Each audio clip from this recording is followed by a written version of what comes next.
السلام عليكم ورحمة الله وبركاته. الحمد لله رب العالمين والصلاة والسلام على أشرف الأنبياء والمرسلين نبينا محمد وعلى آله وصحبه أجمعين. Semoga Allah Subhanahu wa taala yang kumpulkan kita di Masjid yang barakah ini, kumpulkan kita lagi bersama Nabi Muhammad sallallahu alaihi wasallam di syurga di Al-Firdaus al-A'la. Allahumma amin. Sini aja. Yang di belakang, dekat sini. Fadil, sini. Depan kita.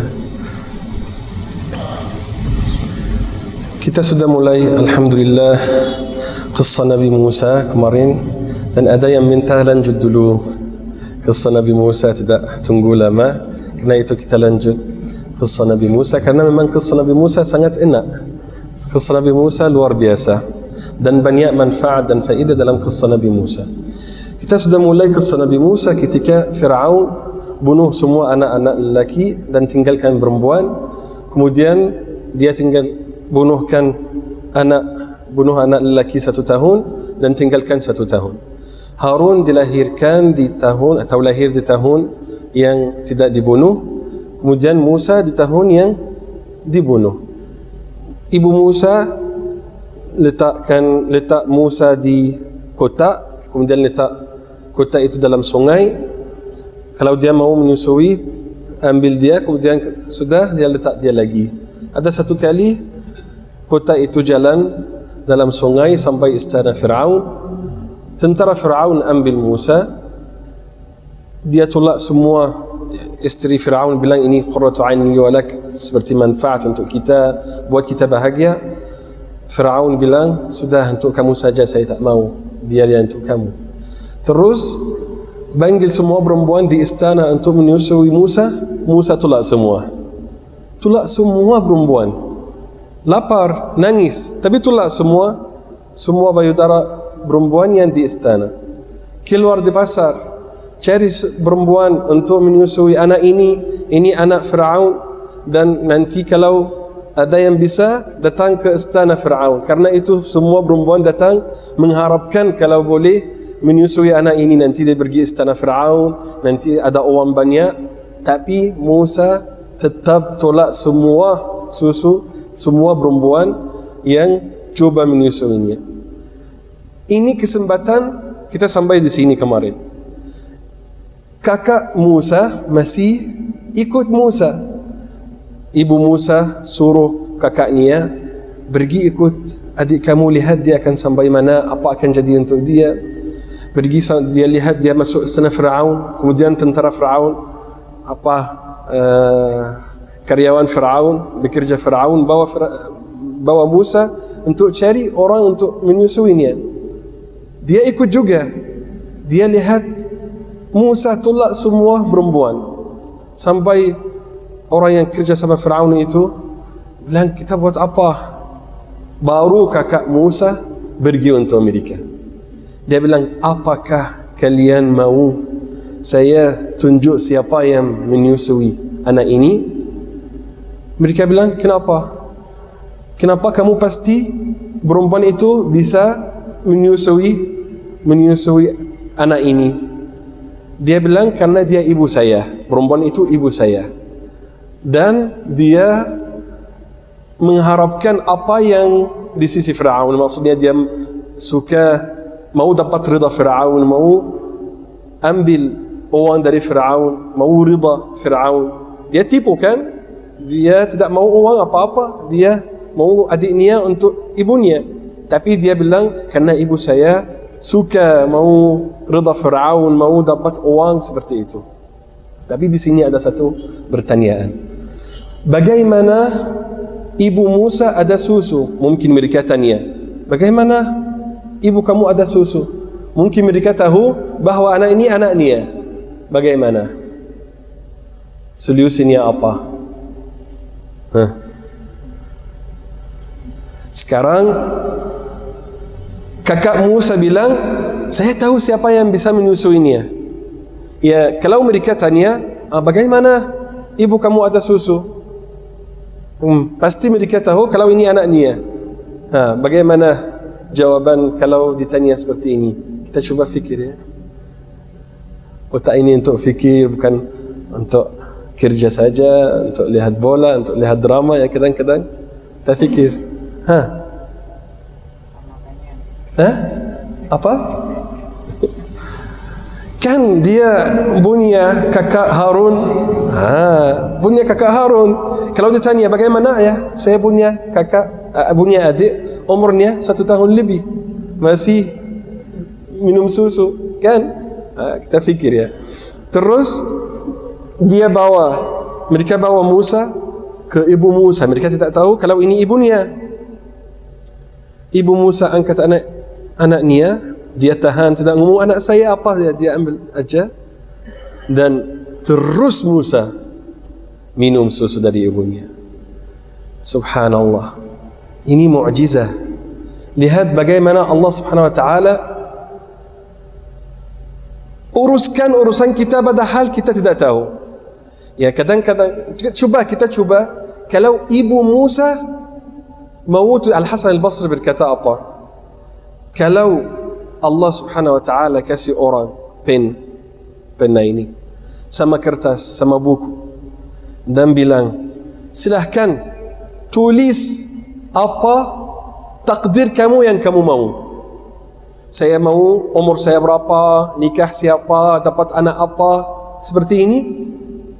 Akhirnya takdir Allah Subhanahu wa taala lebih bagus untuk kita dari takdir kita sendiri untuk diri kita. Ini contoh ibu Musa. Coba bayangkan kalau ibu Musa pilih takdir dirinya sendiri, dia akan ngomong apa? Anak ini tetap sama saya, tidak pergi mana-mana. Dan nanti kalau dia sudah besar, dia di rumah saja, tidak mau orang tahu kalau saya punya anak-anak. Jadi anaknya Musa seperti di penjara seumurnya. Tidak mau siapa-siapa tahu bahwa saya punya anak-anak. Saya bagi dia makanan, minuman, dia di rumah saja. Ini paling fikirannya. Tapi Allah Subhanahu wa taala buat apa? Luar biasa kan? Pergi ke istana Firaun, istri Firaun bilang, anak untuk kita bagi susu, tidak mau. Di pasar, di jalan, tidak mau. Akhirnya balik untuk ibunya. Bukan itu saja, bawa ibunya tinggal di istana Firaun dalam keadaan aman, dalam rezeki yang luas, luar biasa. Coba bayangkan. Ini kemarin dia takut, taruhnya dalam kotak seperti itu, takut kalau dia nangis, kalau tentara Firaun dengar suaranya nanti bunuh. Akhirnya takdir Allah Subhanahu wa taala lebih bagus. Pergi istana Firaun dan tentaranya cari susu untuk dia tolak semua sampai ibunya. Bukan itu saja, dalam keadaan aman sekarang, tidak ada kemungkinan untuk dibunuh. Anak Firaun, mereka panggil anak Firaun seperti anak Firaun. Nanti Firaun akan ngomong apa untuk Musa? Alam nurabbika fina walida? Kamu lupakah wahai Musa, kami yang didikkan kamu dari kamu kecil itu, sekarang kamu mau rusakkan milik saya? Ini walabista fina min umrika sinin, kamu tinggal sama saya di istana ini bertahun-tahun. Subhanallah, dia jadi besar di istana Firaun, aman, rezeki luas, enak lagi. Rumah Bani Israel di waktu itu bagaimana? Kecil, susah, tidak ada makanan. Tapi di istana Firaun, saya bilang seperti sekarang, contohnya kalau rumah presiden bagaimana? Firaun lebih lagi. Firaun dia bilang dia Tuhan, dia fikir dirinya Tuhan, miliknya bagaimana, istananya bagaimana, luar biasa. Subhanallah, takdir Allah Subhanahu wa taala untuk kita paling bagus. Allah Subhanahu wa taala berfirman, faradadnahu ila ummihi kay taqarra 'ainuha wa la tahzan. Kita balikkan dia untuk ibunya, untuk dia tenang mata dan tidak sedih. Walita'lama anna wa'dallahi haq, dan untuk dia tahu bahawa janji Allah Subhanahu wa taala adalah hak, benar. Kita harus tahu ini juga, janji Allah untuk kita hak.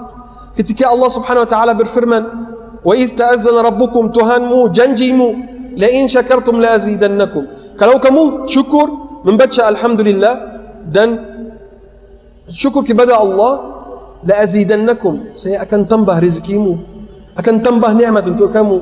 Apakah kita percaya ini? Kalau kita percaya, tidak akan habis satu hari ini sebelum kita membaca alhamdulillah ribuan kali alhamdulillah. Saya tidak tahu kenapa orang kadang-kadang duduk saja tidak buat apa-apa, hanya duduk seperti ini, tak buat apa-apa. Sekurang-kurangnya baca Alhamdulillah, Alhamdulillah, Alhamdulillah, Alhamdulillah. Apa manfaatnya? Timbangan berat, timbangan kebaikan berat, Allah Subhanahu Wa Taala ridha. Allah Subhanahu Wa Taala akan menambah nikmat. Subhanallah wa bihamdi subhanal azim, dua kata ringan pada lidah, berat di timbangan, disukai oleh Allah Subhanahu Wa Taala. Kata Alhamdulillah saja, Alhamdulillah, Alhamdulillah. Allah janji nikmat akan tambah, tapi kita tak buat. Allah Subhanahu Wa Taala janji orang yang membuat amal salih akan hidup dalam keadaan baik dan pada hari kiamat akan masuk syurga. Allah Subhanahu Wa Taala janji ini di surat An-Nahl. Barang siapa yang beriman, man amila salih min dzakarin aw unsa wa huwa mu'min, dia dalam keadaan iman, dalam keadaan Islam, dalam keadaan ihsan, dia hanya beribadah kepada Allah Subhanahu Wa Taala, falanuhyiyannahu hayatan thayyibah, kita akan memberinya kehidupan yang baik. Kadang-kadang kita ngomong, kenapa kehidupan kita sedih, sempit? Kenapa? Karena kita buat dosa, karena kita jauh dari Allah, karena kita jauh dari jalan Allah Subhanahu Wa Taala. Tapi kalau kita dekat, Allah Subhanahu Wa Taala firman, falanuhyiyannahu hayatan thayyibah, kehidupan yang baik. Banyak janji dari Allah Subhanahu Wa Taala di Al-Quran. Allah Subhanahu Wa Taala berfirman, walita'lama anna wa'dallahi haqq, untuk dia tahu bahawa janji Allah Subhanahu Wa Taala adalah hak.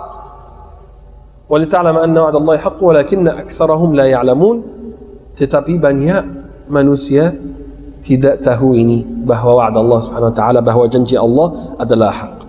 Sampai di sini sudah ibu Musa bawa Musa pergi ke istana Fir'aun, menyusui Musa dalam keadaan aman, dalam keadaan baik.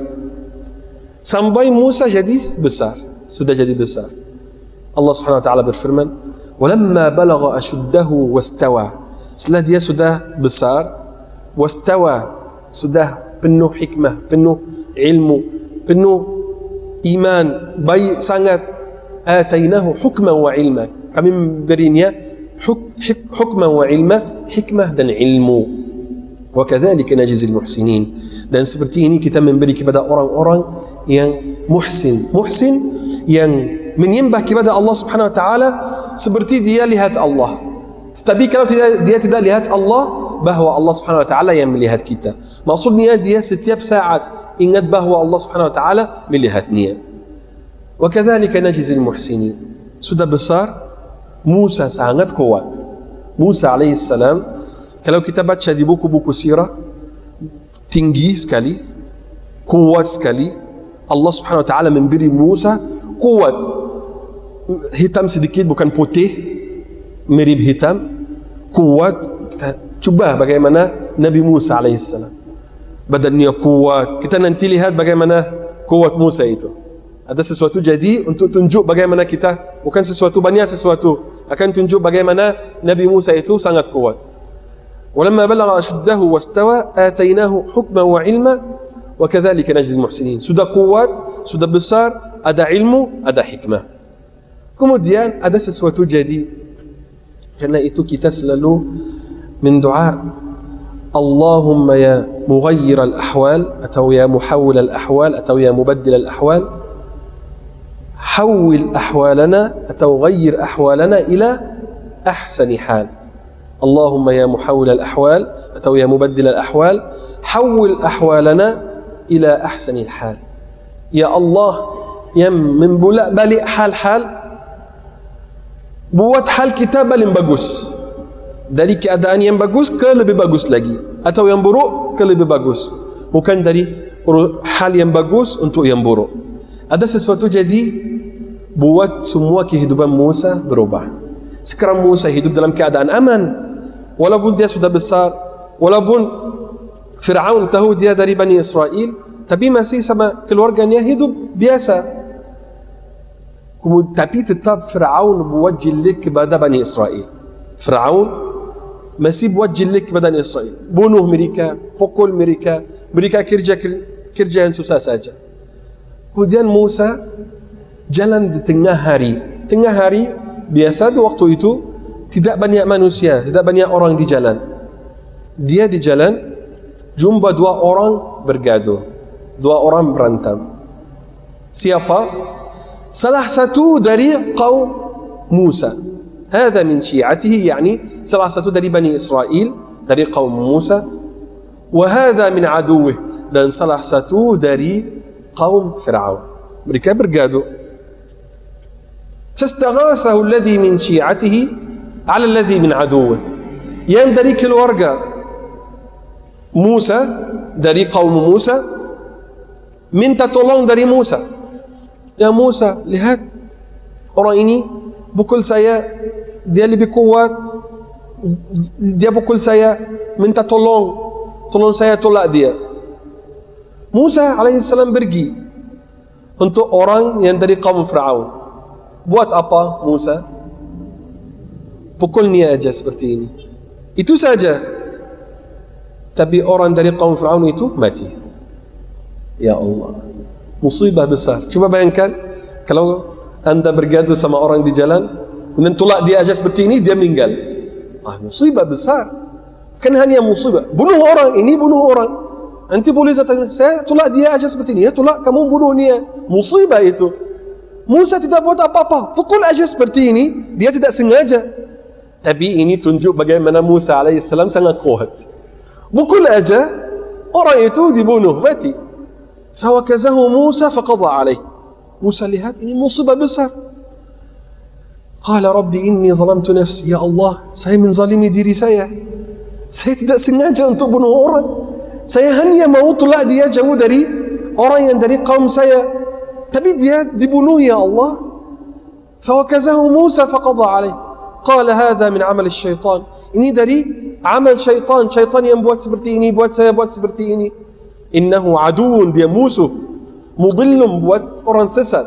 Mubin, musuh yang sesat. Dan orang yang musuh yang niata. Dan orang yang buat sesat yang niata juga. Innahu aduun mudillun, musuh dan orang buat sesat. Dan dia buat sesat, mubin yang niata. Qala Rabbi inni zalamtu nafsi. Ya Allah, saya menzalimi diri saya sendiri. Faghfir li, ya Allah ampunilah dosa saya. Faghfara lah, maka Allah subhanahu wa ta'ala telah ampuni dosanya. Innahu huwal ghafurur rahim. Maka Allah subhanahu wa ta'ala maha pengampun, maha pengasih. Musibah, bunuh orang tidak sengaja, tapi jadi telanjur ya. Ya pukul sudah meninggal. Tapi di sini Musa alaihissalam terus minta maaf dari Allah, minta dari Allah subhanahu wa ta'ala untuk ampuni dosanya. Orang mukmin juga seperti ini. Kalau buat dosa, sekarang banyak orang buat dosa santai saja. Buat dosa, lihat sesuatu haram, lihat sesuatu haram aja, enggak apa-apa. Dia tipu, tak ada masalah. Tinggalkan salat, santai saja, tinggalkan salat. Dia tidak rasa buat sesuatu itu. Dia ngomong jelek tentang orang muslim, tidak ada apa-apa. Jazakallah khair. Seperti dia tak buat apa-apa. Hanya ngomong tentang orang, ghaibah, namimah, merusakkan hubungan antara orang muslim, tidak ada apa-apa. Makan haram juga tak apa-apa. Santai. Buat dosa tidak fikir. Tapi orang mukmin tidak. Allah Subhanahu wa taala berfirman, "Walladzina idza fa'alu fahishatan." Dan orang-orang mukmin itu baik itu yang kalau buat dosa, idza fa'alu fahishatan, dosa-dosa besar lagi, aw zalamu anfusahum, atau menzalimi diri mereka sendiri dengan perbuatan dosa, mereka buat apa? Zakarullah, ingat Allah Subhanahu wa taala. Mereka ingat Allah Subhanahu wa taala. Fastaghfaru. Fa itu dalam bahasa Arab yani maka. Fa beda sama wa. Fa itu cepat. Fa kalau lihat huruf fa, fastaghfaru maknanya mereka cepat beristighfar. Buat dosa. Orang buat dosa sekarang, setelah selesai dosa itu, ya Allah, ingat Allah Subhanahu wa taala. Apa yang saya buat ini? Zakarullah, ingat Allah. Astaghfirullahalazim. Ya Allah, ampuni dosa saya. Ya Allah, saya tak akan buat ini lagi ya Allah. Bangun, ambil wudu dan salat 2 rakaat taubat. Terus minta maaf dari Allah. Terus taubat. Zakarullah, fastaghfiru li dhunubihi. Wa man yaghfiru dhunuba illa Allah. Siapa lagi yang ampuni dosa kecuali Allah? Wa man yaghfiru dhunuba illa Allah. Wa lam yusirru ala ma fa'alu wa hum ya'lamun. Dan mereka tidak terus menerus buat dosa. Tidak. Buat dosa, berhenti. ingat Allah dan istighfar dan taubah. Nabi SAW istighfar dan taubah dalam satu hari 100 kali. Bagaimana kita? Nabi SAW tidak buat dosa, tapi istighfar dan taubah 100 kali. Kita buat dosa banyak, tapi santai. Tidak ada istighfar, tidak ada taubah. Kalau istighfar atau taubah juga sedikit, astaghfirullah, 2 kali, 3 kali sudah. Allah Subhanahu wa taala tidak perlu ibadah kita. Allah Subhanahu wa taala tidak perlu kita sama sekali. Kita yang perlu Allah. Kita yang perlu Allah Subhanahu wa taala ampuni dosa kita. Karena itu Musa alaihi salam dia bilang apa? Qala rabbi inni zalamtu nafsi faghfir. Fa juga. Cepat ya Allah, maka ampuni dosa saya ya Allah. Faghfir li. Allah Subhanahu wa taala berfirman faghfara lah. Maka Allah Subhanahu wa taala ampuni dosanya. Allah Subhanahu wa taala suka orang kalau buat dosa dia istighfar. Allah Subhanahu wa taala suka kalau orang buat dosa dia istighfar. Subhanallah, ada berapa hadis tentang istighfar itu kalau kita dengar luar biasa. Ada satu hadis Nabi SAW bersabda, ada orang buat dosa, kemudian dia bilang, ya Allah, saya telah buat dosa ya Allah, maka ampuni dosa saya. Allah Subhanahu wa taala berfirman, alima abdi anna lahu rabban yaghfiru adh-dhanb ya'khudhu bidh-dhanb wa yaghfiru adh-dhanb faqad ghafartu lah. Hambaku dia tahu bahawa ada Tuhan yang memberi balasan tentang dosa dan mengampuni dosa, dan saya ampuni dosanya. Kemudian ada beberapa hari atau beberapa jam atau esok buat dosa lagi. Setelah dia buat dosa, ya Allah, tapi dia istighfar dan taubat dengan cara yang benar, bukan hanya astaghfirullah, tapi dia masih mau buat dosa. Tidak, dia sesal, tidak mau buat dosa lagi. Ya Allah, saya buat dosa, maka ampuni dosa saya.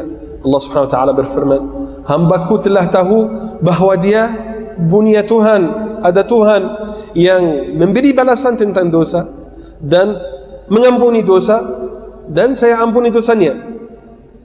Kemudian ada satu hari lagi dia buat dosa, kemudian dia bilang, ya Allah, saya buat dosa, maka ampuni dosa saya. Allah Subhanahu wa taala berfirman, setiap kali dia buat dosa Allah Subhanahu wa taala berfirman ini, sampai Allah Subhanahu wa taala ada satu kali bilang, Allah Subhanahu wa taala berfirman untuknya, alima abdi, hambaku sudah tahu, anna lahu rabban ya'khudhu bidh-dhanb wa yaghfiru adh-dhanb, anna Allah Subhanahu wa taala mengampuni dosa, memberi balasan tentang dosa dan mengampuni dosa.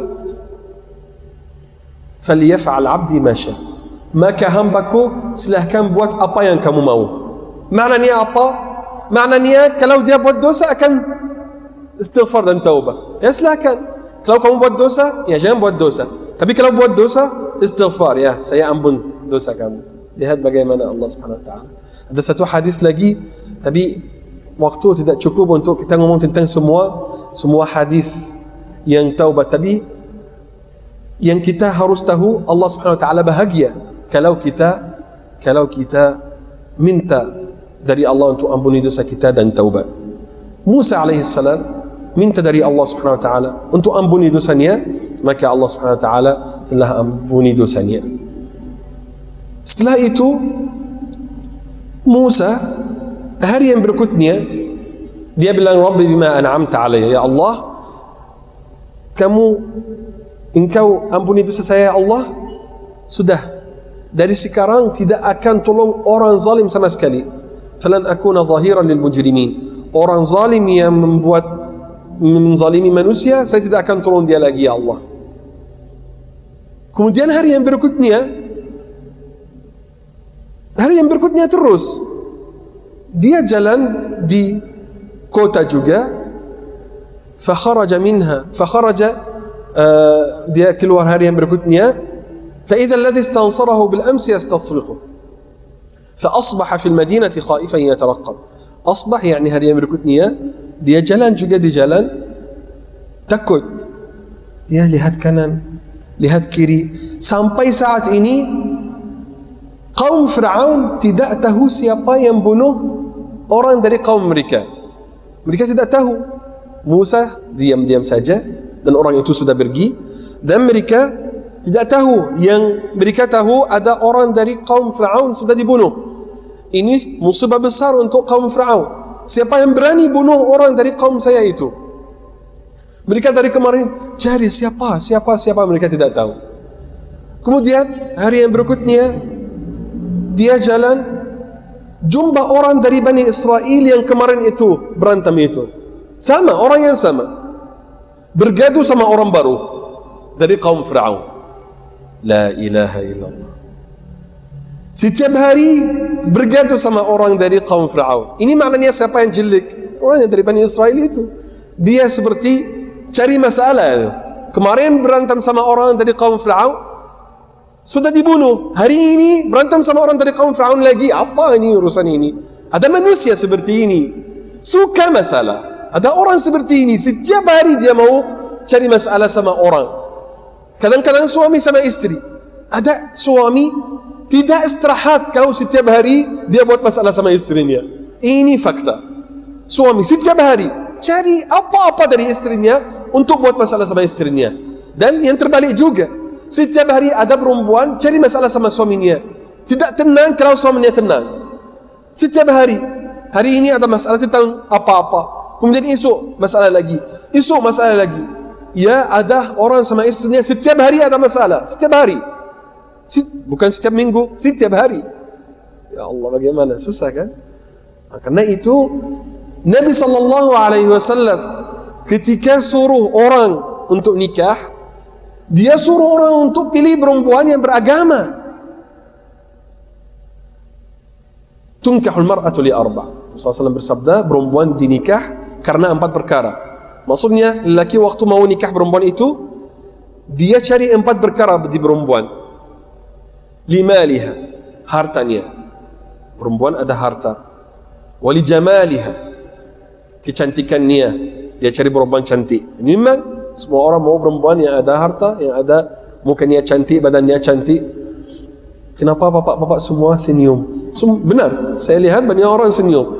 Kalau kita ngomong tentang perempuan, Masya Allah, semua lelaki ya fokus. Ini seperti cerita yang saya ceritakan kemarin waktu saya di mana, di Padang, Riau, di Riau. Ada satu ikhwan di Ramadan, dari hari yang pertama Ramadan sampai akhir Ramadan, saya ceritakan, ada yang pernah dengar ini dari saya, tapi ada yang belum dengar.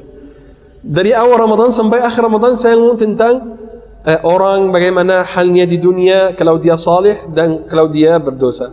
Kemudian di kubur bagaimana, di hari kiamat bagaimana, di neraka bagaimana, ahli syurga bagaimana. Ada satu saudara dari awal Ramadan sampai akhir Ramadan dia tidur. Dia datang, duduk, ada apa ngorong, ya, suara lagi. Setiap hari dia datang di samping, di situ, selalu dia samping situ. Kita ngomong syarah seperti ini, tapi dia mau ambil barakah dari majlis ilmu itu, kadang-kadang dengar atau apa. Tapi dia tidur, harus tidur.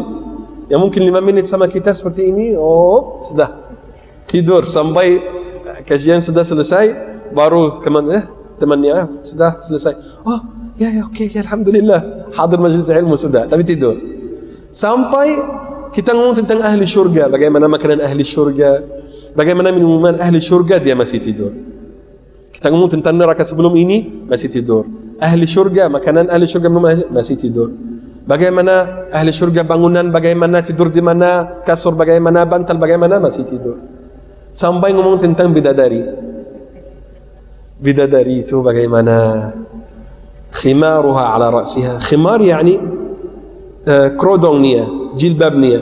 Atas kepalanya khairun minad dunya wa ma fiha. Lebih bagus dari dunia dan apa yang dalam dunia itu. Ini apa? Hanya jilbab bidadari. Bagaimana kadang-kadang saya, apa jilbab bidadari yang lebih bagus dari dunia dan apa yang dalam dunia lagi? Ini jilbabnya aja. Bagaimana dia dirinya sendiri? Masya Allah, putih sekali, sangat putih. Sampai kita bisa lihat tulang bidadari itu dalam badannya. Karena apa? Karena sangat putih. Putih sampai bisa lihat tulang dia dalam badannya. Luar biasa. Apa cantik seperti ini? Matanya bagaimana, bibirnya bagaimana, mukanya bagaimana. Luar biasa.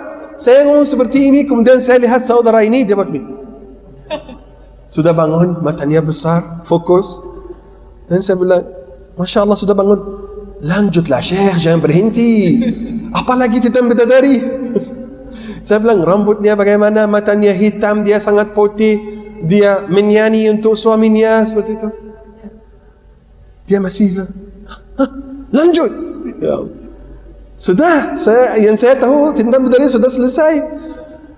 Lah, pasti ada lagi ngomong. Ya, Masya Allah. Kalau ada ngomong tentang perempuan atau bidadari, Masya Allah semua ya, ingat istrinya hitam mungkin, keriting, gemuk atau apa, dan dia bayangkan bidadari.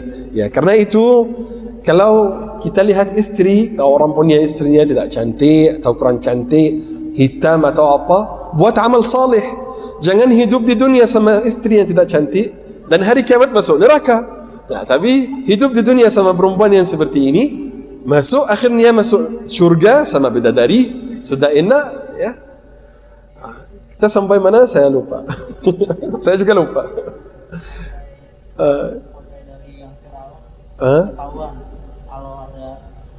Tidak tahu kalau ada orang yang bunuh orang dari kaum Fir'aun itu. Dia keluar takut, lihat kanan kiri. Kita ngomong tentang tunkah al-mar'atul arba' itu. Limaliha, hartanya, wali jamaliha, kecantikannya, wali hasabiha, keluarganya. Orang mau nikah siapa? Perempuan ini, ayahnya siapa? Oh, bapak fulan, ya Masya Allah, baik, namanya baik, dia contohnya kerjanya tinggi, gubernur atau wakil gubernur atau sesuatu tinggi itu, atau kaya atau apa. Yang penting ya wali hasabiha, orang cari perempuan ayahnya kaya, kerjanya tinggi, masyhur, ini hasabiha, keluarganya besar. Dan yang keempat wali diniha, dan untuk agamanya. Ini 4 perkara untuk yang lelaki cari. Nabi SAW setelah itu bersabda apa?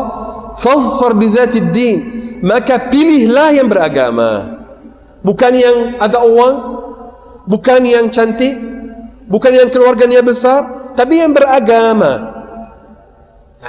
Hadis ini kalau kita faham, kalau kita menhayati, tidak ada lelaki susah di dunia ini. Karena di waktu dia nikah, akan nikah perempuan beragama. Sudah, yang penting beragama itu. Karena perempuan yang ada harta, yang ada uang, tapi tidak ada agama, akan menyusahkan suaminya. Mungkin dia ngomong untuk dia, kamu miskin tahu saya ada uang. Karena dia tidak ada agama, dia mungkin ngomong seperti ini. Ada perempuan yang ngomong untuk suami, nafkah kamu juga tidak cukup. Waktu marah, waktu ada masalah antara mereka, dia akan ngomong ini. Juga nafkah kamu juga ini, jangan lupa tidak cukup. Karena dia yang kadang-kadang tolong, kadang-kadang dia beli barang. Karena dia banyak keluarkan uang, dia hinakan suaminya kalau tidak ada agama. Tapi kalau dia beragama dan kaya, tidak akan buat ini sama suaminya. Agama kontrolnya, kawalnya. Waktu dia mau sesuatu, astagfirullah, ini suami saya. Ini saya masuk syurga atau neraka karena suami saya ini. Nah, dia ikat lidahnya, dia jaga lidahnya, tidak ngomong apa-apa sama suaminya, tidak hinakan suaminya. Ini kalau ada agama. Tapi harta tanpa agama susah untuk suami. Kalau cantik tapi tidak ada agama, akan buat apa? Mungkin dia lihat lelaki lain, mungkin dia selingkuh. Karena apa? Banyak lelaki lihat dia, banyak lelaki mau teman sama dia, dan dia tidak ada agama. Mudah untuk buat ini. Mungkin suaminya tidak cukup nafkah untuk dia, suaminya tidak ganteng, dia cantik sangat, dia lihat lelaki yang ganteng, tertarik untuk dia. Kalau tidak ada agama. Tapi kalau ada agama dan dia cantik, dia tahu dirinya itu hanya untuk suaminya. Kalau keluarganya besar, tidak ada agama, mungkin masukkan suaminya penjara. Benar enggak? Marah sedikit, ayahnya masyhur atau ada uang, panggil suami, masukkan suaminya penjara. Kalau ada masalah. Pernah jadi, tak tahu ada bapak-bapak pernah dengar seperti ini atau tidak. Kalau ada perempuan, kedudukannya tinggi, keluarganya tinggi, dia masukkan suaminya penjara waktu marah. Pernah saya dengar seperti ini. Tapi kalau keluarganya besar, atau dia mungkin sombong, keluarga kamu siapa, keluarga saya siapa, ayah saya fulan, ayah kamu siapa, mungkin hinakan suaminya. Tapi kalau dia ada agama dan keluarganya besar, dia tolong guna keluarga besar itu untuk tolong suami, untuk meninggikan suaminya, karena dia ada agama. Agama itu paling penting. Jadi kalau perempuan beragama dan kaya, Masya Allah. Kalau perempuan beragama dan kaya dan cantik, Masya Allah, lagi luar biasa. Kalau beragama, kaya, cantik, keluarganya besar, sudah seperti syurga. Tapi ini susah sekali. Susah untuk orang dapat semua ini. Kadang-kadang kalau walaupun beragama, cantik tapi miskin, keluarganya kecil. Beragama, keluarganya besar tapi tak cantik. Ada seperti ini. Beragama, cantik, keluarganya besar tapi miskin. Atau beragama, kaya, tidak cantik, tidak ada keluarga, seperti itu. Banyak. Allah Subhanahu wa taala adil. Allah adil, tidak kasih semua, tidak tarik semua. Tak akan kasih satu perempuan kaya, cantik, keluarga besar, ini beragama semua, dan ada satu perempuan lain tidak ada sama sekali, tidak. Allah Subhanahu wa taala kasih dengan cara adil. Ini keluar Musa alaihissalam, keluar lihat kanan kiri takut. Kemudian tiba-tiba dia lihat orang yang kemarin berantem itu bergaduh sama orang lain dari kaum Fir'aun. Musa berkata, innaka laghawiyyun mubin. Kamu ini suka buat masalah. Kamu yang cari masalah, tahu? Kamu pasti yang buat masalah macam-macam. Ya Allah, dia marah sama dia. Innaka laghawiyyun mubin. Setiap hari kamu bergaduh sama orang. Kemudian Musa lari cepat untuk mereka. Untuk apa? Untuk tolak orang dari kaum Fir'aun juga. Tetap Musa kesian orang dari Bani Israel, karena mereka susah sangat. Dia mau tolak orang dari kaum Fir'aun itu. Waktu dia pergi cepat itu, orang yang dari Bani Israel fikir bahawa Musa mau pukulnya. Faham enggak? Ini penting sangat untuk kita faham, penting. Musa lihat orang dari kaumnya Bani Israel dan kaum Fir'aun bergaduh. Musa bilang, setiap hari kamu bergaduh sama orang.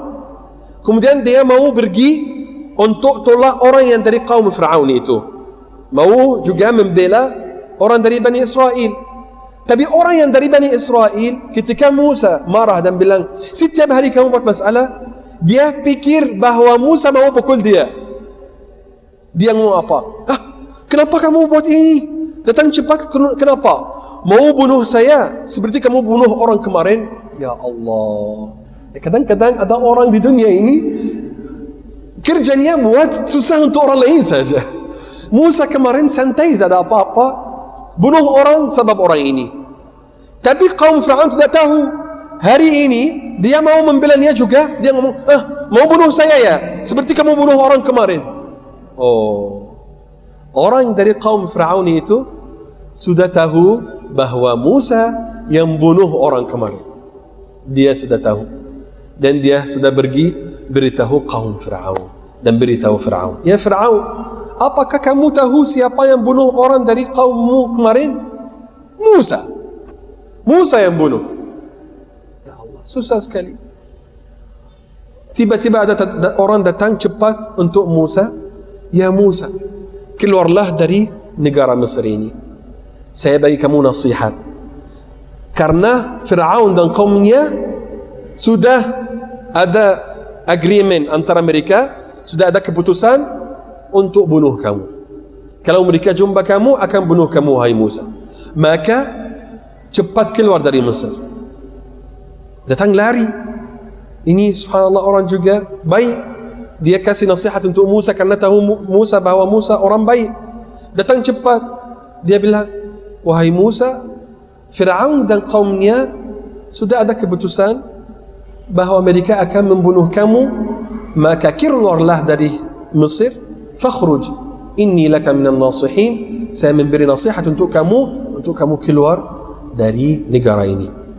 Setelah itu, insyaAllah akan tahu minggu depan apa yang jadi.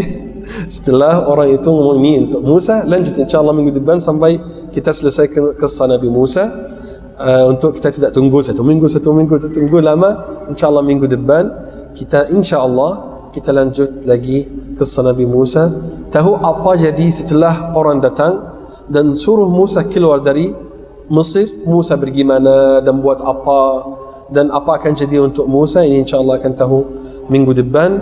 Semoga Allah Subhanahu Wa Taala memberi kita umur panjang dengan amal salih, dan semoga Allah Subhanahu Wa Taala ajar kita ilmu yang bermanfaat, dan semoga Allah Subhanahu Wa Taala kumpulkan kita lagi di dunia dalam keadaan baik untuk belajar ilmu, dan kumpulkan kita bersama Nabi Muhammad sallallahu alaihi wasallam di syurga di Al-Firdaus Al-A'la.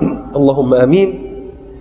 Subhanakallahumma bihamdik nashhadu an la ilaha illa ant nastaghfiruka wa natubu ilaik. Wassalamu alaikum warahmatullahi wabarakatuh.